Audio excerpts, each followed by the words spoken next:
This is the GGJ Podcast, a show about the games industry, the people who make them, and the communities that grow up around them. I'm Susan Gold, a game education trailblazer and one of the founders of the Global Game Jam. Each week, we will be sitting down with a new guest, highlighting their own path and journey. This is a space for honest conversation from makers about creativity, collaboration, failure, and the messy, the beautiful reality of making games.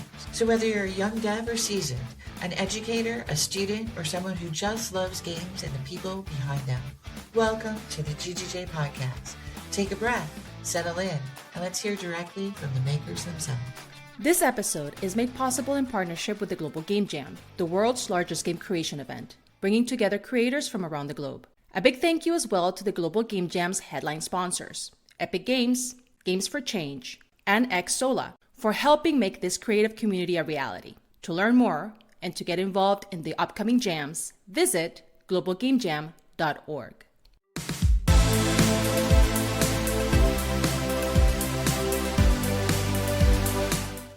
Today, I'm thrilled to welcome Latoya Peterson. Latoya lives at the intersection of emerging technology and culture.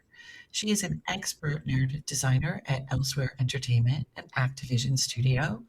Previously, she was the co-founder and CXO of Glow Up Games, the studio behind Insecure, the come-up game, which brought the world's HBO Insecure onto our phones as a narrative life sim with a rap mechanic.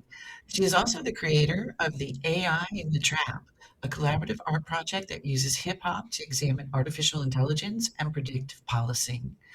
Named one of Forbes magazine's 30 under 30 rising media stars, Latoya is also known for her award-winning blog, Racialicious.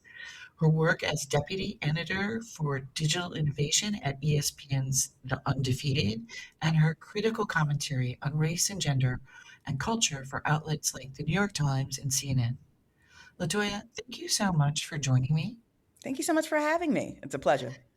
You are doing things that I wish would have been done a decade ago, or more, I should say. But I want to talk to you about your life. I want to hear your story.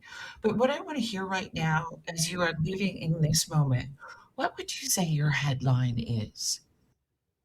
Ooh, my personal headline is probably in my Phoenix era.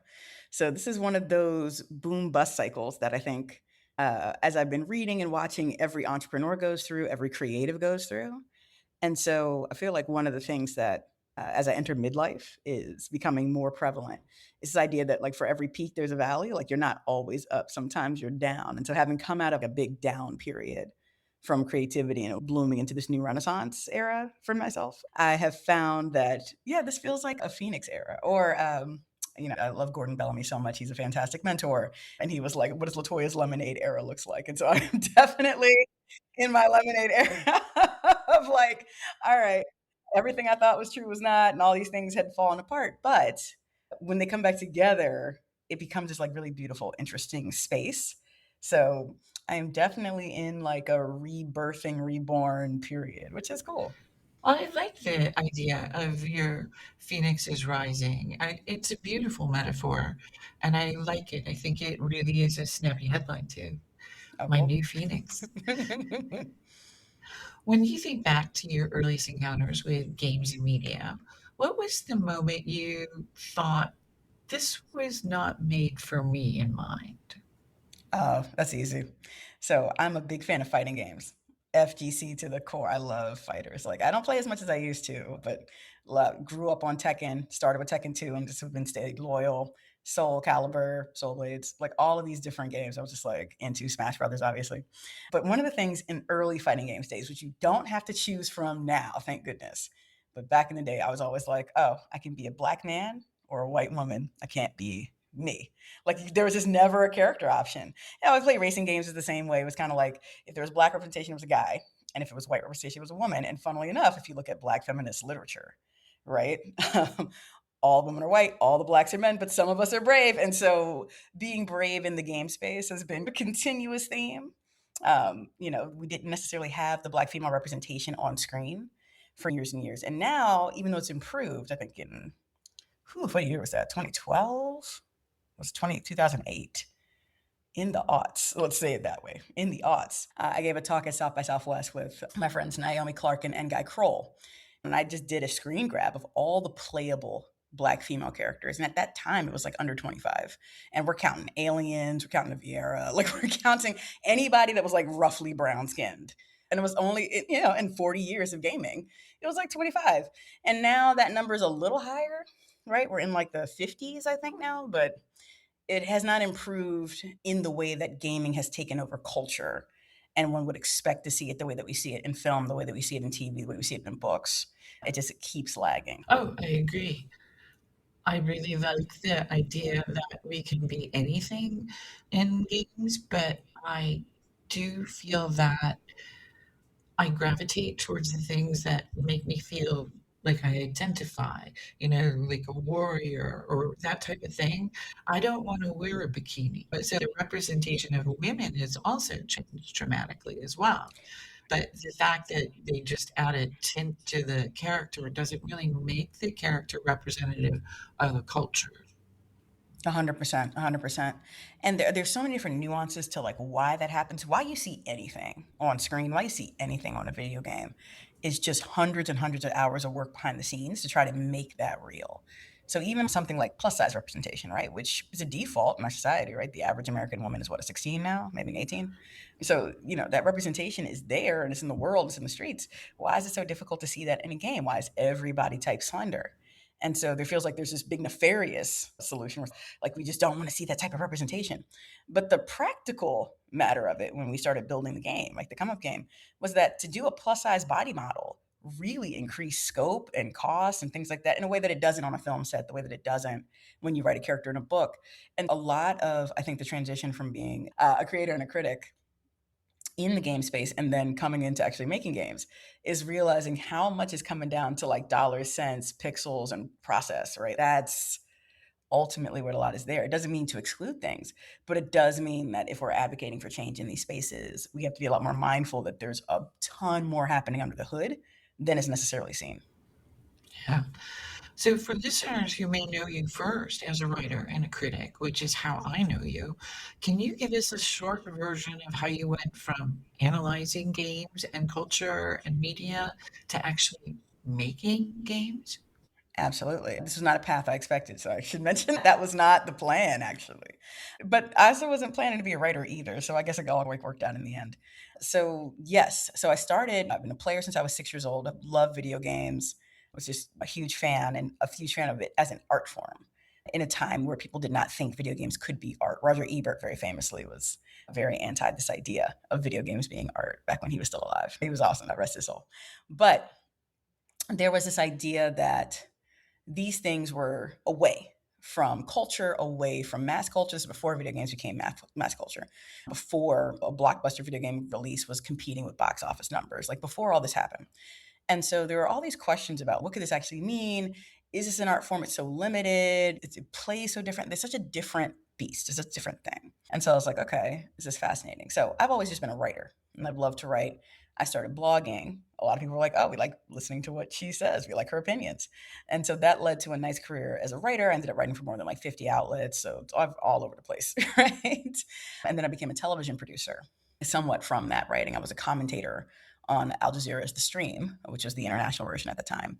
And they were like, hey, you want to come over and be a digital producer for us and help shape our coverage? Absolutely. So that started my career in TV. And so I was there. And then I went to ABC and Univision's joint venture called Fusion, which is around like looking at diverse voices in media and like what does an op-ed look like in an era of Vine and video games and different stuff. So pioneering around that. And then I went to The Undefeated and became the deputy editor over digital innovation. There, I did a lot of esports work because esports was still huge back then. And so they had a lot of questions about what was happening with the esports space in video games and why do people care about this and did a lot of work there and was happy with being around the space and critiquing it. Over the years, I'd meet a bunch of friends who were game developers, and I'd gone to GDC a few times, particularly when I did the night fellowship at Stanford. It was my first GDC in 2012. And so I was familiar and I was known in the space, but I didn't really think too much of it. And then one of the friends I had in the industry was, oh, hey, we should start a studio. Why don't you think about it? And I was like, oh, I don't know. It sounds like a cool idea. Let's try it. And then we kind of got a call out of the blue to see if we wanted to pitch for Issa Rae's Insecure. And so that's kind of like the galvanizing event that started the studio. And from there, it was like trying to learn game design while flying that plane. This is very normal for me to be like, oh, I'm here now. Okay, it's time to guess I should figure it out. And that has progressed in the industry. So I came from a critique background of here's what I want to see in video games. And then suddenly the opportunity appeared. It's okay, how would you design this? What does it look like? What is it going to take for you to do it? How are you supposed to do it? And all of those were very difficult to answer questions in a way that it's not in film and television, where I also work. And that trajectory has been illuminating, frustrating, difficult. It makes a lot of sense why we keep seeing the persistent gap in creators in the industry of certain backgrounds, why it's so difficult to advance. It's a hard field in general.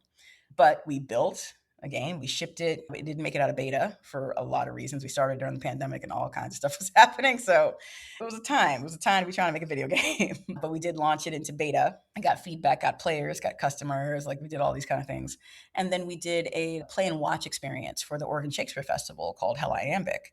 And that was like a first of its kind. Okay, you're designed to be playing this game while you're watching the play and figuring out and syncing with like the theater troupe and the theater company around, okay, what are the main plot beats? What are the places where there's a lull, where people might want to look at their phones? How do we integrate what's happening on stage in a way that feels organic? Because it's not a traditional second screen experience where you can like pause or something.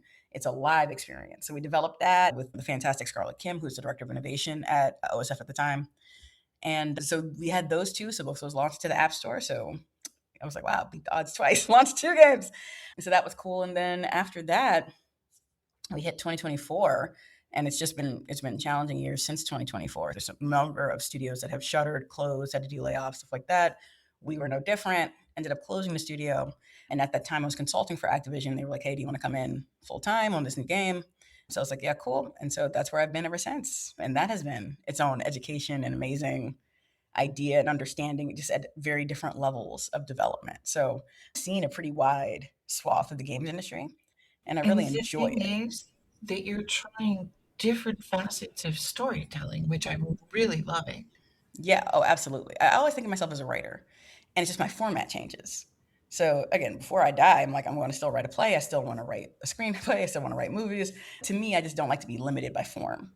Like there's all of these ideas of these like hybrid forms that you can do that do require an understanding and mastery of some of these pieces. So like with the Oregon Shakespeare Festival game, Scarlett then worked with Noah, who does a lot in terms of XR and live theater, to produce this conference called Worlds in Play, where we represented Hell Iambic, and then we did some other conversations around just like what is the interaction between games and live theater, and this idea of intimacy with your audience, intimacy with the player, agency, and just thinking through all of these different ideas that we grapple with as creators and playmakers is a really huge one. And so it's been a really unique journey. It's super odd, and like it takes every skill I have. Each time I like go to a different level, I'm like, oh, it's like every single like literally leveling up with the bare level of XP that I needed to get to the next level is there. That's what's been happening, but made it. So it's been a ride. I think I hope to be in games for a while. I don't know because this career is very volatile, but it's such an interesting and compelling place that even with the brutality of what it's like to create an actual video game and ship it, even with that brutality, it's still just really compelling. What was the biggest shock when you crossed the line from calling out the problems to actually having to come up with a responsible answer? The infinitesimal amount of decisions that continue to fork. I think that's the biggest characteristic of video games that I don't think anybody can prepare you for. And if you're on the narrative side, right? So I don't even deal with the code side or whatever, but it's similar. I've noticed on the engineer side, where again problems kind of fork, right? And they start doing stuff. And so normally when you have narrative branching or narrative trees, when you're trying to figure out what are all the potential possibilities for things your player can experience in your game, at some point you have to make a decision to close and collapse those lines, or else things sprawl exponentially. And I didn't realize until I was the owner of a studio, that's also all the problems that you have. One small decision that you make about, like for us, oh, here's my favorite, the beards conundrum, right? We wanted representation in the Insecure game. We wanted to do beards. We talked to Ethan Red, who was our art director at the time. And Ethan read, we're like, Ethan, what about beards? And he goes, okay, let's talk about beards. And he goes, how much beard do you want? And we're like, we expect black men to play this game. And so we want to have, we want them to be able to look like themselves. And he goes, let's start thinking about the polys and the tries of a beard. And what Ethan started explaining to me was this idea of basically any beard that's protruding off the face, so anything that's not a goatee, is going to create just cascading levels of problems with, the different planes, how people move around the world, all these different pieces that all have to be accounted for in all these different use cases, whether or not the player has chosen to have a beard or not. We have to still build for all of those different things, right? So it's, oh my God, it's like the Doors problem, right? That's the very famous games industry conversation of, do we have a door, right? Which is still very hotly debated, still a big problem. Has not a more elegant solution in 20 years of making that joke. That solution has not gotten better, right? And so beards is similar. And so it's all of these tiny, infinitesimal, tiny decisions. Same thing, plus size character model. Of course we should have one. Oh, but then you need to implement it in all of these different cases and all these different scenarios. And so the fact that your problems branch and they bleed and they become more, so much more, that you learn this weird like detachment for, if this, I would like this, but if this doesn't work, I'm also happy with this. And if that doesn't work, I'm also happy with this, because that's the only way you get the game out to market. And so it's so many different sets of problems to solve. And it's not to say that film and television and whatever don't have, cascading sets on fire and all kinds of things that you also have to solve. That's also its own unique set of problem solving. But the difference is, one is like a linear narrative where it's like, at least it's planned and like from beat to beat, here's what's supposed to happen. And then you have unscripted television, which kind of throws it out the window. So you have to, you work on those variables as well. But at least it's like you're telling one kind of clear story all the way through the end. And with video games, everything is multiplied, even down to, if you gave a player a choice, that means you wrote the same line. You wrote one line and then you gave 3 different answers, as opposed to a film where you wrote one line and there's just a response. And maybe you have a couple options, but it's one, versus this, we end up operating in matrices. You've talked a lot about centering black and brown joy as opposed to the trauma or the negative stereotypes that people. When did you realize that joy itself was a radical design choice? Oh, yes. Joy is a radical design choice, particularly when you're telling like black and brown stories, because the narrative and the prevailing narrative in culture is us of struggle, suffering, strife. And that's what's most familiar to people. This is why you get a lot of media that is mainstream produced around like slavery specifically. Slavery is a major part and conversation in I would say, the Afro-Caribbean experience, right? So there's an African-American experience, but there's also a Black British experience. Sometimes scholars call it the Black Atlantic experience. We're connected by the Atlantic Ocean. And that's where the transatlantic slave trade took place. So all of these different cultures that were impacted by it were all in like the Black Atlantic. And so there's that piece of it. But that is one 400-year chunk. You can argue 5, but 400-year chunk of a millennia's long history of everything else we were doing. So yes, there was this big galvanizing event that was happening that changed literally everything that happened previous to that point and everything that was going to happen beyond it. But there's still more to that story. There's still more understanding. And so when you look at creators and you look at the different art forms in which we choose to create in, you start seeing that when you get to the gatekeeping level, it's what's understood about your story. And it's, oh, well, we understand, like, Black people went through slavery and it was bad, so let's talk about that. Or, ooh, that's too depressing, I don't want to talk about that. But the other notes, this idea of joy, this idea of resilience, this idea of how do we celebrate? I always think about it in terms of the glorious picture from Chef Jessica's Kitchen. I'm blanking on her last name right now. But she had all these photos of civil rights leaders. That very famous photo of Lorraine Hansberry and James Baldwin dancing was taken in Chef Jessica's Kitchen, right? Because there's always a part of the revolution. People have to survive, right? And it doesn't matter if we're talking about the AIDS crisis and LGBTQ activists. It doesn't matter if we're talking about civil rights and Black American activists. It doesn't matter if we're talking about different labor movements. All of these movements have parties. Things, what we have to still celebrate our life while we are living. That's why. And that our life is not to be grieved.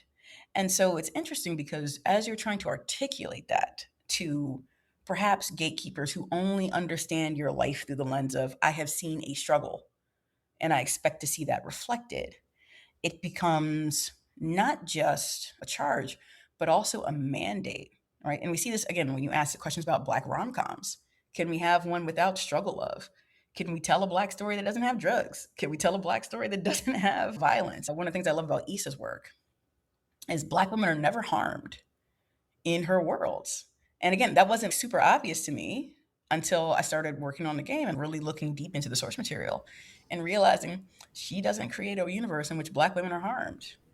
You see them in other forms of media, you see them in other forms of Black media, but you don't see that in Issa's world. And so that charge that we have as artists of color, and specifically Black artists, to think about the ways in which we document our struggle and our suffering, absolutely. But we also document our joy and our celebration and who we are when we are just off duty, and how that again becomes a radical act to itself. Whose joy are you picturing? How do you know that that joy is actually coming through to the players? There's a lot of fun in terms of just being able to do stuff. I remember I was looking at for a different project, we're looking at rap. And it's always, so I did AI in the Trap. I do a whole bunch of things. I did a hip hop based project. I will do other hip hop based projects. And one of the things that I always love is I was like, every time I look at old hip hop videos and the aesthetic that was revived, streetwear, all the stuff that came out of that. And I was like, yo, we really found a way to make poverty look cool. And we took that, and it's like the entire world is copying this aesthetic, this way of walking, this way of talking, this way of being. And it's like, that is the thing that most people look down upon. Like, why would you? And yet, here we are. And so it's one of those things where, in some ways, I want to invite people to understand what is actually happening. And so when I see South Asian designers like Eka or doing stuff like Project Dosa and his like indie games, they're fantastic and they're so deeply South Asian in a way that obviously I can't understand when I'm Black, but in ways that really are like, no, this is my life, this is my experience, this is what it sounds like at my house, this is what I grew up around, this is what it feels like, and I want to have you experience a little bit of that. It's not going to be the same, but I want to give you a little gift. Try this, right? Try a little bit of that. So, Insecure, did you come up with a moment of Black life that you insisted on including, even if it didn't seem important from a traditional game design perspective? Was there something that would make me feel that joy, that experience of being happy in your life and like that kind of thing? Yeah, a lot of what we thought about was language. So Anango, our chief rap officer, our CRO, aka Samus, is just this fantastic, brilliant rapper and artist, and I'm always in awe of her, just her everything, her style, her brain, every single thing about her. I'm so glad that we're friends. I'm so glad that we met very randomly at a Kickstarter conference like 10 years ago. I'm so happy that happened. But anyway, so with Anango, and so we talked a lot about language, and particularly the playful language that we wanted people to use. And that can be difficult because particularly in games, you're always thinking about localization. You're always, which slang does not localize. That is woof, brutal, brutal. And so many different things. And when we're talking about like linguistic patterns of hip hop, how do you translate? Some of these things do not translate well. Like you've got to really think about how we're approaching all of these different pieces. We ended up not localizing the game. But so we talked a lot about the language we wanted to use and like the playfulness and that feeling of like sisterhood that we really loved from the show, that we wanted to convey that playfulness. I was watching old episodes of Living Single, and it's that same feeling where it's, y'all feel like y'all are real friends. Like it's not the canned sitcom type friendships. Like y'all are laughing in the middle of these jokes. You're going on each other. This feels like a real dyed in the wood friendship, right? And so that is the thing that we were trying to capture and convey.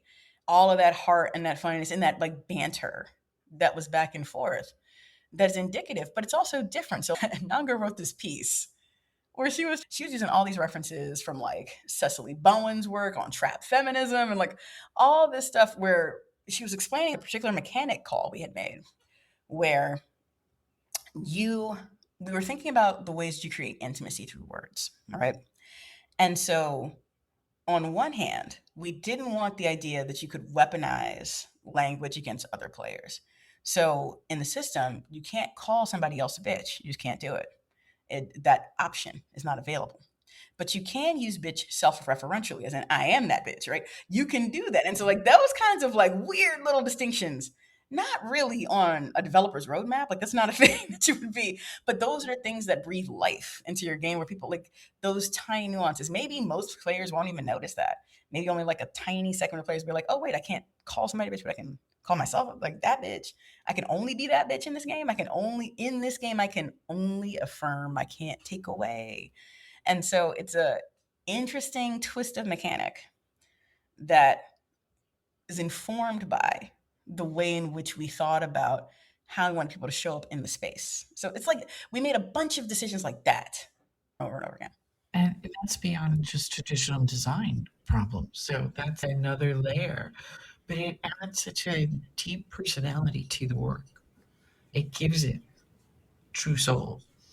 Absolutely. And like when we work with rap and hip hop in general, right? Like it is such like an MC style is like a fingerprint almost. Like no one really raps the same way. If you do, you get clown, right? Because they're like, oh, you just sound like this other person.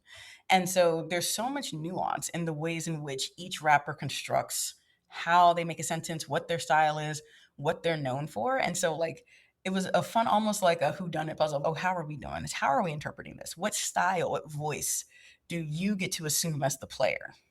So, in some ways, again, it was like the one of our investors, Ed Freeze, had said this very. He was like, Rock Band was a great business when it came out, and it was the fantasy of being a rock star, and this one is the fantasy of being a rapper in a different and more executable and accessible way.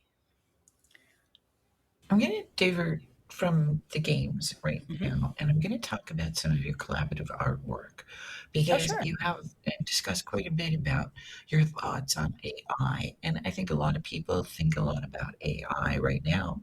Our industry, we've always used AI, it's been a part of our vocabulary since we started. However, now it's starting to take people's jobs, and people have this negative feeling. I always believe that you learn to master a tool or it masters you. But I saw a lot of your writing about what you were thinking and that I think fed into AI in the Trap. And so for our listeners, I want to explain that AI in the Trap is a collaborative art project that uses hip hop as a lens to examine artificial intelligence and predictive policing, race, and the future of work, and how those all collide. And it looks at how AI systems and their policing technologies encode bias. And that is something that I have talked about with a whole bunch of my friends. It's really something like South American bias or African American bias or anybody's bias. You can find it in AI. And so, how your artwork starts to talk about these things and how we might be able to imagine different.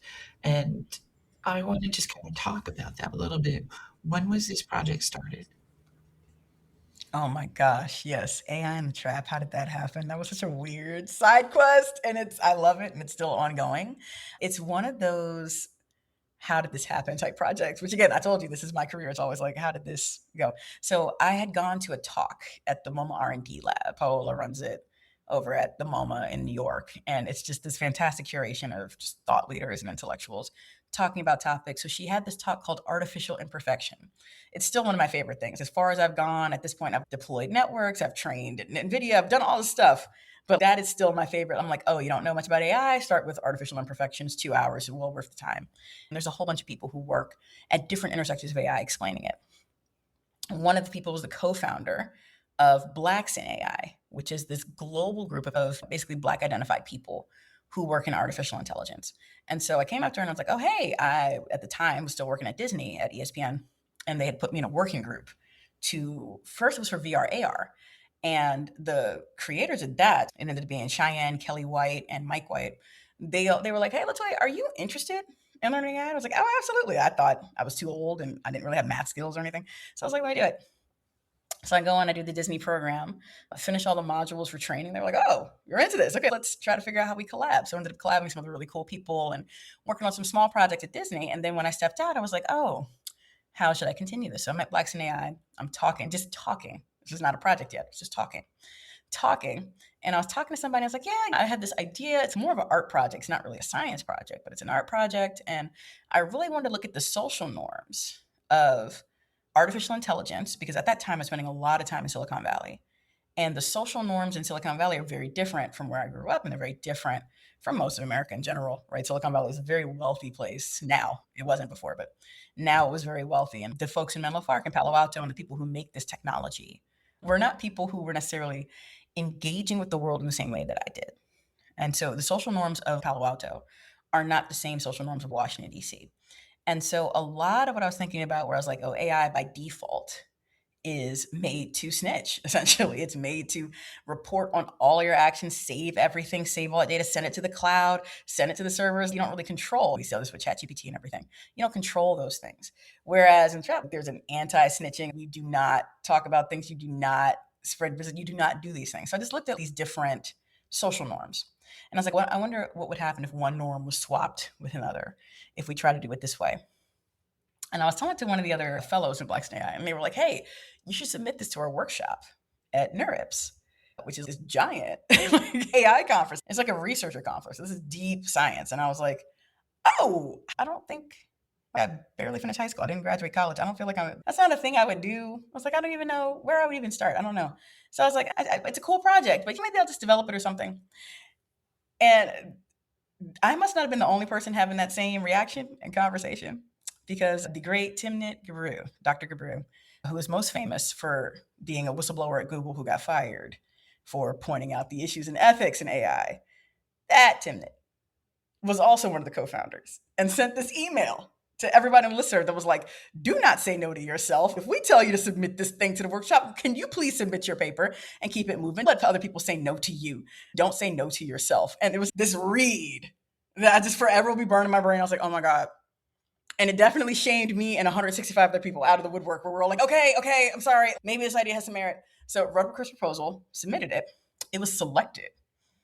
And so I got later I found out that this was part of Timnit's. Timnit had gone to one of the other NeurIPS conferences and was like, hey, this is the future of AI. And I am one of 6 Black people here. This has got to change. And so she created part of the workshop was creating to bring more people in. That was the goal. So I was like, oh, okay. So I got to go. And so I went to this conference that was all scientists.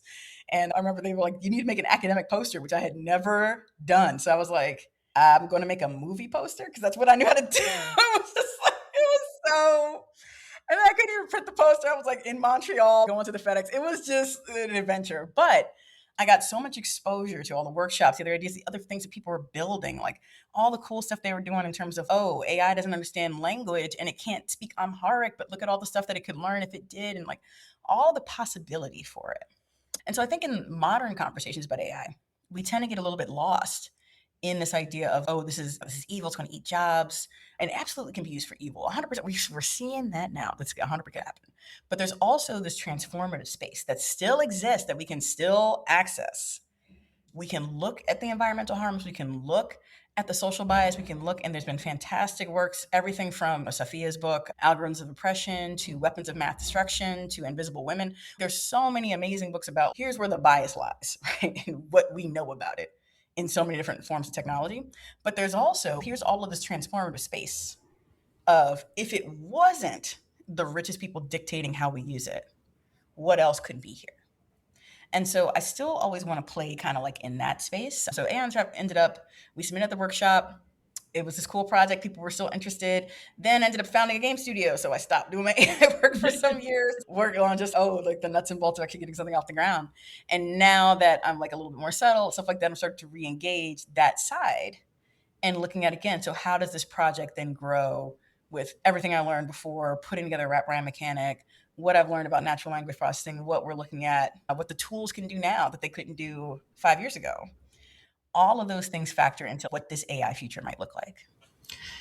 So, as we start to wrap this up, how have you protected your own creativity and joy while being pushed into this role of spokesperson, educator, diversity explainer, and you're walking to rooms that weren't necessarily built for you?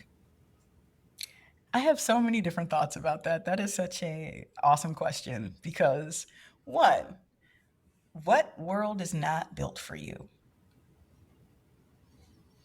Because, yes, on the surface, that is absolutely what we have come to in society. I'm not in any way saying that systemic bias is not real, that there aren't structural barriers to why you don't see more women, minorities, etc., anywhere, any field, any given one. You can talk about video games, you can talk about science, you can talk about the highest level of anything, and it's very small numbers for the most part. And there are deep systemic reasons, there's deep policy reasons for all of those things, right? However, one of the things that I love about creating and innovating things is that it doesn't exist until you say so, in which case you have created the space in which you are in. And it was created, it is your creation. You did it. By default, you belong there. You made it be. And so it's this weird, let's just say it's this double conscience of understanding that, like, yes, this world was not necessarily set up for me to succeed or to do well in. And most of the structures and systems are made to serve a certain type of default. And in spite of that, I would also like to do this other thing that hasn't happened, that hasn't before been seen, and that will change things. So, is it challenging? Absolutely. Is it weird being hyper visible? So, like, I was a woman in technology at ESPN. So, not a woman in sports, though, so much respect to the sisters over there because they got, that's battles. But I was a woman in tech, and there were very few. I think I was the only Latoya in the company system. Everybody knew who I was before I walked in the room. They were like, "Oh, it's a black woman doing it's Latoya. That's obviously Latoya." And that's for good and for bad. One, everybody knows who you are. Two, everybody knows who you are. Sometimes it's not a good thing, but that's part of the cost of doing something. I was just thinking this morning about Miriam Edelman's quote, "If you can't see it, you can't be it." And Miriam Edelman is so brilliant, such an amazing person, such an inspiration to people I find inspirational. And so I'm like, oh, she must have had a reason to say that. But I don't believe that at all. To me, I'm like, if not, who would be the first? Who would be? Where would Sally Ride and Mae Jemison be if they were like, oh, I can't see a woman in space, so I can't be? No, no, I'm going to go anyway. And so I think that is the feeling I apply to the work that I do. I understand that it's not what people expect, and it's not going to be for everybody. And well, I should also give some gratitude here to the long tradition of activists and artists in the Black community, because we all know how this goes, and you might not be recognized for your work when you're on Earth. Look at Zora Neale Hurston. It took Alice Walker unearthing all of it and like publishing and being like, look at all the stuff that Zora did. And there's so many artists that go that way. Their work is amazing and celebrated after they died, after they're gone. They didn't get their flowers when they were alive. You just keep creating anyway, because that is the world that you want to see, and you're pushing and pushing for other people to be able to see themselves in the world that you created. When you imagine Black and brown kids encountering games and mixed reality experiences 20 years from now, what do you hope feels totally normal that would be impossible when you started? What I would love to see is that, okay, I'm gonna give two answers to this one, because there's a very personal answer, and then there's a broader, more applicable answer. So I think the broader, more applicable answer, in the same way that, like, the problem that I had growing up has been functionally solved by character creation. Functionally solved. Most players have an expectation that they'll be able to create and customize their own character now. They don't have to worry about what the developer picked. They can pick themselves. And so it's one of those things where you still want more narratives. You want to see more. But the idea that we're working toward is ultimately that these things become unremarkable. It's not, oh, this game is cool and there's a Black female lead. It's that happens so often. You just, okay, this is the new lead of that game, and we don't need to worry about who she may be, because there's so many other games that have so many other female leads, Black female leads, Asian female leads, white female leads, Latina female leads. Who cares? That it ceases to become remarkable in the same way that, like, again, you open up social media, you open up TikTok or Instagram Reels or whatever. There's creators of all colors. Like, you don't know who's going to hit your feed next. Games could be like that. So there's that. That's the broad hope. But the very, very personal hope that I have is that our network stops being so small that you can call people. And I am thankful for that, because I would not have survived my few years in games without the mentorship of the folks who came before me. Jacqueline Beauchamp, who was the first woman of color to ever own and pilot a game studio. She did Energize Entertainment. back in the 90s. I remember reading about her in Black Enterprise growing up. She had the Black College football experience for Xbox. And it was one of the only ones from Energize Entertainment. It's the only person that was there in the old days. And people were like, what happened to her? She's still around. She's still making stuff. She called me at a studio. She was like, oh, let me talk to you so that you can avoid what happened to me so you can be more successful. Jacqueline comes to everything. She came to our first BIPOC and Games conference that I put on with Lindsay Grace. Jacqueline will call, you okay? Muriel Treme, first recorded Black female game designer. Icon status. I got this random LinkedIn request. It's Muriel Treme. Like, oh my God, this is living history. Hi, who are you? Because there's not that many of us. You can call people. I sent a cold email to Reggie Fils-Aimé from Nintendo. And I was just like, hi, I'm a Black person in a game studio. I don't know what I'm doing. Please help. And he was like, yeah. And there's a point when you're pioneering something where you realize you're like the only folks in a room and you know everybody by default because you know everybody who's operating. Like I remember the first GDC I went to and I bumped into another blogger and I was like, Game Girl Advanced, Jane, I followed you forever. Like, I was so excited to meet Jane. It's just, oh, you're some of my blog. Yeah, of course I remember you. And the same, I met Heather from Newsweek. There were 6 of us. We knew. We knew each other. Yeah, and so that the pool is big now. The pool is so wide that we don't know each other would be a giant accomplishment.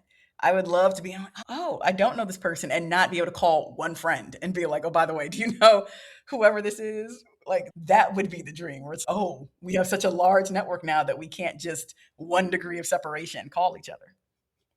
Okay, we have time for one last question.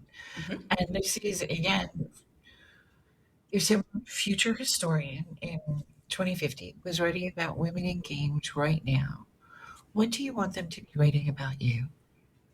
I feel like I have not done the work that they're going to write about yet. Ooh, That's still coming. I got more to do. love that. So where can people find out more about you and your work?